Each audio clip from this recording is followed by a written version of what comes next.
Class 7 semester second पहला chapter बेटी कविता workbook. प्रश्न उत्तर है। पहला कि निम्नलिखित प्रत्येक प्रश्न के उत्तर के लिए दिए गए विकल्पों में से विकल्प चुनकर उसका क्रम अक्षर प्रश्न के सामने दिए गए बॉक्स में लिखिए। तो पहला है कि जीवन में उन्नति करने के लिए शिक्षा आवश्यक है। तो क्या आवश्यक है? शिक्षा। तो सी ऑप्शन सही हो जाएगा। दूसरा है बेटी धरती का चांद बनेगी। तो धरती डी ऑप्शन सही हो जाएगा। उसके बाद दूसरा प्रश्न है कि कोष्टक में से उचित शब्द चुनकर रिक्त स्थानों की पूर्ति कीजिए। तो यहाँ पे कोष्टक में दे रखा है मेहनत, उजियारा, सहारा, हवा और दुनिया। तारा बनूंगी, सहारा बनूंगी, धरती पर चमकूंगी मैं, उजियारा करूंगी, उजियारा करूंगी जैसे धरती पर चमकूंगी। पढ़ूंगी लिखूंगी मैं, मेहनत करूंगी, दुनिया को देखूंगी मैं, दुनिया को समझूंगी, हवा को चूमूंगी, नाचूंगी, गाऊंगी। सही वाक्यांश चुनकर विधानों को पूर्ण कीजिए। तीसरा प्रश्न है। पहला है गगन पे चमके चंदा मैं धरती पर चमकूंगी। जिस तरह गगन में यानी आकाश में चंदा चमकता है उसी तरह बेटी कह रही है कि मैं धरती पर चमकूंगी। दूसरा है कि अपने पाँव चलकर मैं दुनिया को देखूंगी, दुनिया को देखूंगी। तितली बनूंगी मैं, हवा को चूमूंगी। तो ऑप्शन सही हो जाएगा। आगे है चौथा प्रश्न कि निम्नलिखित प्रश्नों के उत्तर एक एक वाक्य में लिखिए। तो पहला है बेटी तारा बनकर क्या करेगी। तो बेटी तारा बनकर दूसरों को सहारा देगी। दूसरा प्रश्न है कि बेटी धरती पर किसकी तरह चमकना चाहती है। तो बेटी धरती पर चांद की तरह चमकना चाहती है। तीसरा है बेटी किस लिए मेहनत करेगी। तो बेटी अपने पैरों पर खड़े होने के लिए मेहनत करेगी। दुनिया को समझने के लिए बेटी क्या करेगी। तो दुनिया को समझने के लिए बेटी पढ़ लिख कर अपनी बुद्धि का विकास करेगी। आगे है पांचवा प्रश्न कि बेटी अपने पाँव पर कैसे खड़ी होगी। तो बेटी पढ़ लिख कर अपनी मेहनत से अपने पाँव पर खड़ी होगी। छठा प्रश्न है कि बेटी कब नाचेगी और गाएगी। तो बेटी अपनी मंजिल पर पहुंचकर नाचेगी और गाएगी। आगे है पांचवा प्रश्न कि निम्नलिखित प्रश्नों के उत्तर दो दो वाक्यों में लिखिए। तो पहला है आत्मनिर्भर बनने के लिए क्या करेंगे। तो आत्मनिर्भर बनने के लिए हम पढ़ाई करेंगे, हम अपनी योग्यता के अनुसार कोई काम करेंगे, हमारा काम भले छोटा हो परंतु हम उसमें सफल होने की पूरी कोशिश करेंगे। दूसरा है बेटी सहारा बनने के लिए क्या क्या करेगी। तो बेटी सहारा बनने के लिए पढ़ लिख कर आगे बढ़ेगी, वह अपने पैरों पर खड़ी होगी। इस तरह सहारा बनने के लिए पहले बेटी अपने को सहारा देने लायक बनाएगी। तीसरा प्रश्न है कि बेटी दुनिया को कैसे समझना चाहती है। तो बेटी मेहनत कर पढ़ाई करेगी और बुद्धि का विकास करेगी। वह लोगों के कार्यों और व्यवहारों को देखेगी। इस तरह बेटी दुनिया को समझना चाहती है। आगे है चौथा प्रश्न कि बेटी तितली बनकर क्या करना चाहती है। तो बेटी तितली बनकर बागों में घूमेगी और हवा को चूमेगी। वह मस्त नाचेगी और गाएगी। इस तरह तितली बनकर बेटी जीवन की स्वतंत्रता का आनंद लेना चाहती है। आगे है छठा प्रश्न कि निम्नलिखित प्रश्न के उत्तर लिखिए। तो पहला है कि बेटी कविता का भावार्थ संक्षेप में लिखिए। तो हमारे देश में लड़कियों के विकास पर कम ध्यान दिया जाता था, पहले ऐसा था। अब समय बदल गया है। लड़कियां चाहती हैं कि उन्हें आगे बढ़ने के लिए अवसर दिए जाएं। वे पढ़ लिख कर योग्य और आत्मनिर्भर बनना चाहती हैं। वे और समाज और देश के विकास में हाथ बटाना चाहती है। दूसरा प्रश्न है कि बेटी की क्या क्या तमन्नाएं हैं। तो बेटी तारा बनना चाहती है, वह धरती पर चांद की तरह चमकना चाहती है। उसकी इच्छा दुनिया रूपी बाग में खिलने वाला फूल बनने की है। वह तितली बनकर हवा को चूमना चाहती है। इस तरह बेटी के दिल में कई तरह की तमन्नाएं हैं। आगे है कि बेटी पढ़ लिख कर क्या करेगी। तो बेटी पढ़ लिख कर और मेहनत कर अपने पैरों पर खड़ी होगी। वह सारी दुनिया को देखेगी और समझेगी। इस तरह बेटी आगे बढ़ेगी और दुनिया को दिखा देगी कि वह किसी भी बात में किसी से कम नहीं है। चौथा प्रश्न कि बेटी की तरह आप किसी का सहारा बनने के लिए क्या क्या करेंगे। तो बेटी की तरह मैं किसी का सहारा बनने के लिए पहले स्वयं को सहारा देने लायक बनाऊंगा। मैं खूब पढ़ूंगा और फिर धन कमाऊंगा। धन से मैं दूसरों की मदद करूंगा। मैं गरीब विद्यार्थियों की पढ़ाई लिखाई में पूरी मदद करूंगा। लाचार मरीजों के इलाज का प्रबंध करूंगा। बेरोजगारों को कोई ना कोई काम दिलाऊंगा, रोजगार दिलाऊंगा।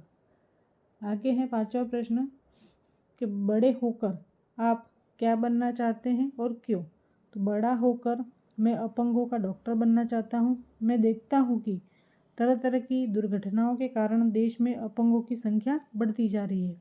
लाचार अपंग यानी जो गरीब हैं वो अपना ठीक ढंग से इलाज भी नहीं करा सकते। बहुत से अपंगों को भीख मांगकर पेट भरना पड़ता है और समाज में अपंगों को कोई सम्मान नहीं देता है। वे बेचारे आंसुओं के घूंट पीकर जीते हैं। मेरा प्रयत्न होगा कि अपंगों की अपंगता मिट जाए और वे भी अपने बल पर जी सकें। आगे है 6वां प्रश्न कि आप जीवन में क्या करना चाहते हैं। तो मैं जीवन में समाज और देश की सेवा करना चाहता हूँ। मैं लोगों को बुरे व्यसनों से छुटकारा दिलाऊंगा। जाति पाति का भेद मिटाकर सबको समता का पाठ पढ़ाऊंगा। देश में बढ़ रहे बेईमानी और भ्रष्टाचार मिटाऊंगा। मैं एक आदर्श समाज का निर्माण करूंगा। मैं अपने देश की जनता को सुखी बनाना चाहता हूँ। निम्नलिखित काव्य पंक्तियों का भावार्थ लिखिए। भावार्थ लिखना है। पहला है गगन पे चमके चंदा मैं धरती पर चमकूंगी, धरती पर चमकूंगी मैं उजियारा करूंगी। कि जिस तरह गगन यानी आकाश में चांद चमकता है उसी तरह मैं धरती पर चमकूंगी और चारों ओर अपना प्रकाश फैलाऊंगी। दूसरा है पढ़ूंगी लिखूंगी मैं मेहनत करूंगी, अपने पाँव चलकर मैं दुनिया को देखूंगी, दुनिया को देखूंगी मैं दुनिया को समझूंगी। मैं पढ़ूंगी लिखूंगी और मेहनत कर आगे बढ़ूंगी। मैं आत्मनिर्भर बनूंगी। पढ़ लिख कर मैं दुनिया के व्यवहारों को देखूंगी और समझूंगी। निम्नलिखित मुहावरों के अर्थ लिखकर वाक्य में प्रयोग कीजिए। तो पहला है तारा बनना यानी श्रेष्ठ बनना। तो वाक्य है कि मुझे विश्वास है कि दीपाली तारा बनकर सबको चकित कर देगी। दूसरा है धरती पर चमकना यानी नाम कमाना। वाक्य है महापुरुषों के नाम आज भी धरती पर चमक रहे हैं। अपने पाँव पर चलना यानी आत्मनिर्भर बनना। वाक्य प्रत्येक युवक को अपने पाँव पर चलना चाहिए, आत्मनिर्भर बनना चाहिए। हवा को चूमना यानी असंभव कार्य करना। वाक्य मुझे विश्वास है कि तुम एक दिन हवा को चूमोगी। आगे है 9वां प्रश्न कि उदाहरण के अनुसार वचन परिवर्तन करके वाक्य में प्रयोग कीजिए। तो उदाहरण है घोड़ा घोड़े। वाक्य प्रयोग है कि घोड़ा दौड़ रहा है और घोड़े दौड़ रहे हैं। एक वचन का बहुवचन करना है जैसे मैं और हम। तो वाक्य प्रयोग कि मैं पढ़ रहा हूँ और 2-3 बच्चे होंगे तो हम पढ़ रहे हैं। बच्चे यानी बहुत सारे बच्चे, बच्चा यानी एक बच्चा। बच्चे खेल रहे हैं और बच्चा खेल रहा है। खिलौना और खिलौने। तो खिलौना सुंदर है, खिलौने सुंदर हैं। खेत हरा भरा है और खेत हरे भरे हैं।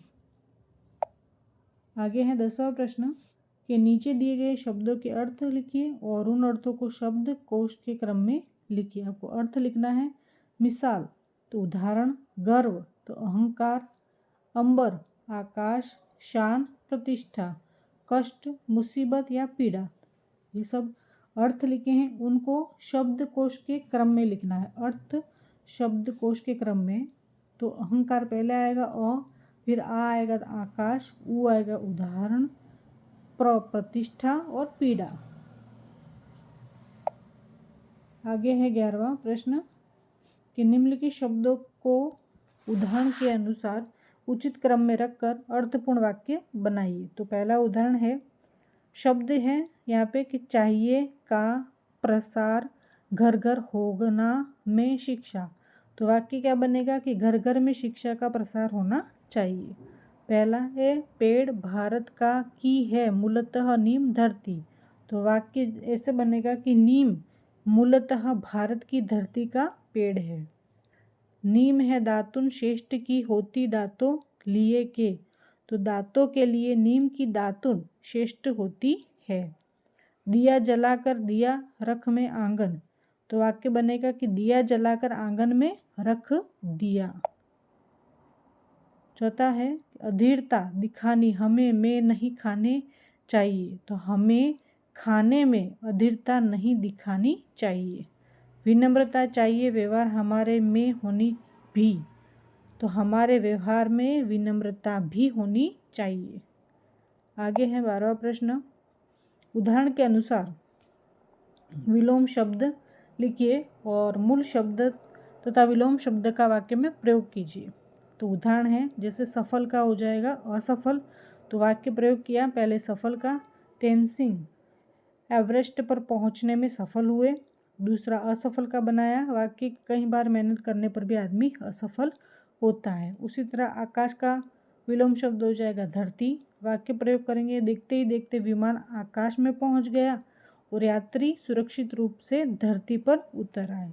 दूसरा है उजियारा, उजियारा का हो जाएगा अंधियारा, तो वाक्य में प्रयोग करेंगे कि सुबह उजियारा होते ही हम काम में लग गए और शाम को अंधियारा होते ही हम घर लौट आए। इधर उधर, तो आप इधर बैठिए और वे उधर बैठेंगे। आगे है चौथा भलाई बुराई, संत सबके साथ भलाई करते हैं और दुष्टों को दूसरों की बुराई करने में मज़ा आता है। पाना खोना, वाक्य प्रयोग सफलता पाना सबको अच्छा लगता है और कभी कभी जो अच्छा लगता है उसी को खोना पड़ता है। आगे है 13वां कि निम्नलिखित वाक्यों में से गुणवाचक विशेषण छांटकर बॉक्स में लिखिए।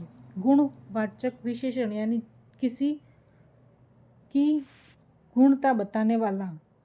वरदराज चतुर बालक था, तो वरदराज बालक था और उसका गुण क्या था, उसकी क्या विशेषता थी, वो चतुर था, इसलिए वहाँ पे लिखेंगे चतुर।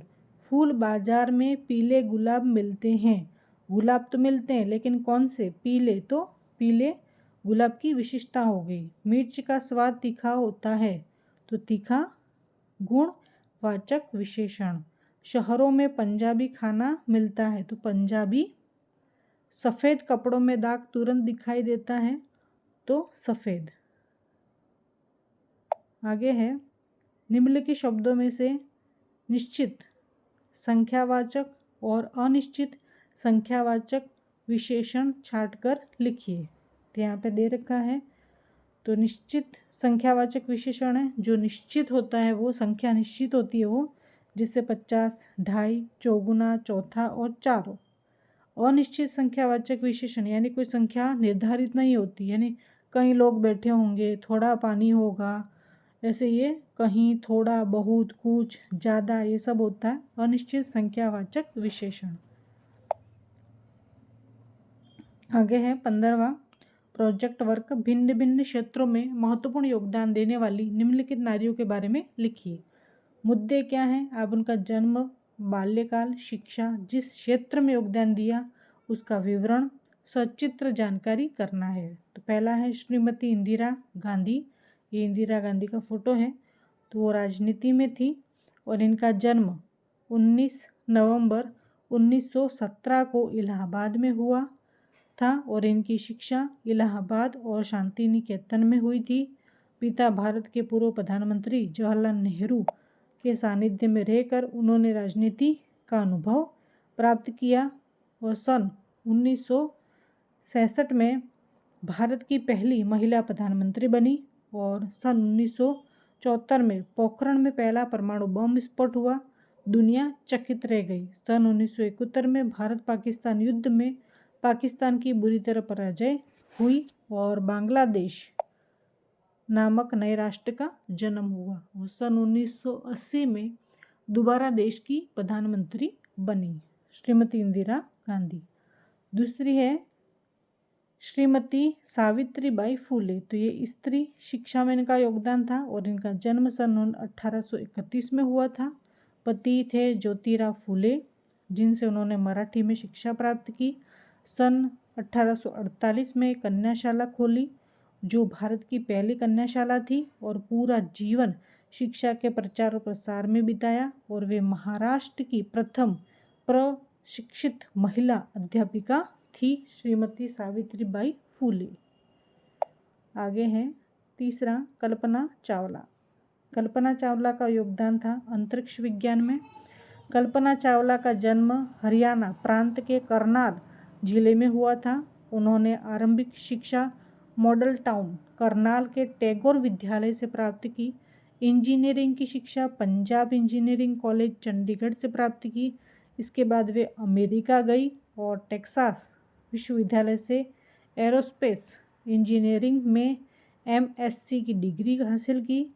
कल्पना चावला अंतरिक्ष यात्री के रूप में प्रसिद्ध है, और वे अंतरिक्ष में पहुंचने वाली विश्व की प्रथम महिला थी, और 1 फरवरी 2003 को इनका अंतरिक्ष यान धरती पर लौट रहा था, तभी उनके दुर्घटनाग्रस्त हो जाने से कल्पना चावला की मृत्यु हो गई। आगे है मैडम क्यूरी। मैडम क्यूरी भौतिक विज्ञान। तो मैडम क्यूरी का जन्म 7 नवंबर 1866 को पोलैंड के वारसा शहर में हुआ था। हाई स्कूल तक की शिक्षा वारसा में ही प्राप्त की। विज्ञान का उच्च अध्ययन पेरिस में किया। उन्हें यूरेनियम की खोज के लिए सन 1935 में नोबेल पुरस्कार मिला। आगे है सरोजिनी नायडू। सरोजिनी नायडू साहित्य के इतिहास में थी। साहित्य। सरोजिनी नायडू का जन्म 13 फरवरी 1879 को दक्षिण भारत के हैदराबाद नगर में हुआ। पिता अधोरनाथ चट्टोपाध्याय निजाम राज्य के शिक्षा विभाग में उच्च अधिकारी थे। उन्होंने पुत्री की शिक्षा के लिए अंग्रेजी और फ्रेंच अध्यापक नियुक्त किए। सरोजिनी की शुरुआत से ही उन्हें काव्य रचना के प्रति लगाव था। उनके गोल्डन थ्रेशोल्ड और ब्रोकन विंग्स काव्य संग्रह बहुत प्रसिद्ध हुए। अपने मधुर कंठ के कारण उन्हें भारत कोकिला कहा जाता है। उन्होंने स्वतंत्रता आंदोलन में सक्रिय भूमिका अदा की।